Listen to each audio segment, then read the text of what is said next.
This is Matt Garcia, Craftsman Hardwood Flooring, coming to you from the Treehouse. And we're going to talk about a blog series that we got coming out. It's going to be a 7-part series, and it's based off of an article that came out recently that I had wrote called The Tradesman's Curse in Wood Floor Business Magazine. So this blog series is going to cover the 7 aspects that were highlighted in the Tradesman's Curse article. So what that article was about was how to create a structure and framework for a wood flooring business that eliminates a lot of the struggle that many flooring companies have as they try to scale up and grow.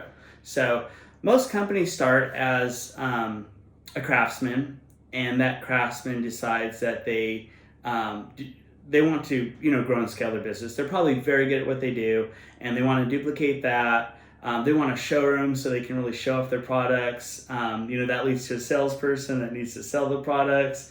That leads to a lot of different things. So this is great if you're already there and you really need to dial in your systems and processes. And this is also really great for somebody that wants to grow, wants to have the showroom, and wants all the opportunities that come with that, with crews and a staff. They might want a business that could be a sellable asset, something that runs on its own, something that they could walk away from for a month, and it operates and it still generates the revenue and it's successful. A lot of those types of people, they want to enrich other people's lives. They want to make their employees successful. They want to do everything that they can to benefit their community. So that's what we're going to talk about. How do you do that? How do you build a thriving business that isn't a nightmare where you're not always putting out fires, right? So that's something that I can get excited about, because systems and processes, let's face it, is not always the most exciting topic, right? So let's talk about the exciting parts of it, right? Because, this is going to take work but it's worth it. That's what you have to know in your head, is this is exciting because it's worth it. My team can thrive, I can be successful, and I could walk away for a period of time and the business still runs successfully. You could sell that business if you need to. So that's the upside that we're talking about. Whether you already are there and you need better systems and processes, or whether you want to grow a company that can achieve that. Either way is great. So we're going to talk about workflow in this blog post series. So when it comes to workflow, this is the opportunity to document your systems and processes from initial contact with your lead to wrapping up and getting final payment, right? So I'll just go through the major points here that we're going to be talking about in this blog post. So we start with the lead. We have several action steps that you have opportunities to build in your systems and processes. We have the sale. We have more critical action steps and ways that you can implement your systems and processes.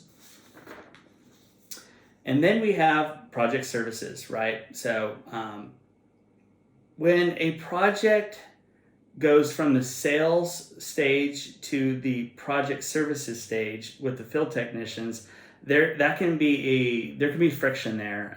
Sometimes it's not always smooth, but the point of this is that we have a smooth integrated system that flows right from one step to the next, right? We're thinking about how do we streamline things so that one step makes the next process easier. So that's going to give us an integrated system. And then after the service is complete, let's say they got a refinished wood floor, a new installed wood flooring, then you're going to be moving on to the project wrap up. So that's going to be collecting final payment. You're going to want to get a review from them. You may sell a maintenance package to them. You might be giving them a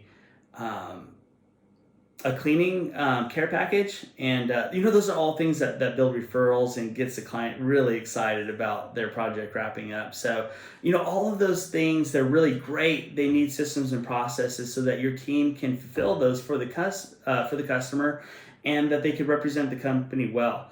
A lot of times when these systems and processes are not well defined, and a lot of it is in people's heads, what ends up happening is there's confusion in the process. It's very difficult to train somebody when you don't have established systems and processes.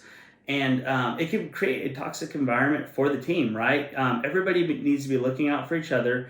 one step needs to help the next step, not create friction, right? So, how do we streamline that? How do we integrate it? How do we think about the whole system and all the processes and procedures that happen within the larger system, right? So this is a great framework to think about how all those things work together.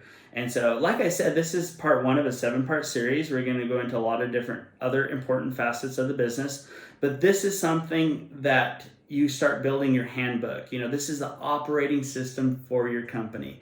We're creating those SOPs, standard operating procedures. So, that is something really to get excited about. I am, one of the reasons I had started this blog post was because I wanted to take a deeper dive into our systems and processes. And I feel like we have so many great tools that we need to evaluate how they work with our system, right? We want a smooth running system. We want our team members to get excited and enjoy their work. And a lot of this is going to do that. So while many people don't necessarily enjoy creating the SOPs, having a system where people enjoy what they do and it's streamlined and it's something that creates success for everybody, that is something that is awesome. That is something to brag about. So I believe that is going to wrap up the overview of this blog post. You can go through it. I would encourage you to write out your systems and processes in this framework, and we are going to go into more detail and build out more of the structure and the other 6 parts of this 7-part series. So reach out to me if you have any struggles or concerns. We have lots of tools and resources that we can help you with. Like I said, it's Matt Garcia, Craftsman Hardwood Flooring out of San Angelo, Texas. Look me up. I'm here to help. I want to see people in this industry thrive. And there is so much opportunity in this industry. I don't want to ever take it for granted. And I love to learn from other people and hear their experience. And that's what motivates me. That's what I feel like this industry needs. So like I said, feel free to reach out to me. I got lots of things in the works to help people be able to get through their systems and processes with more ease and make it more fun. So I will leave it there, and I will catch you on the next blog post.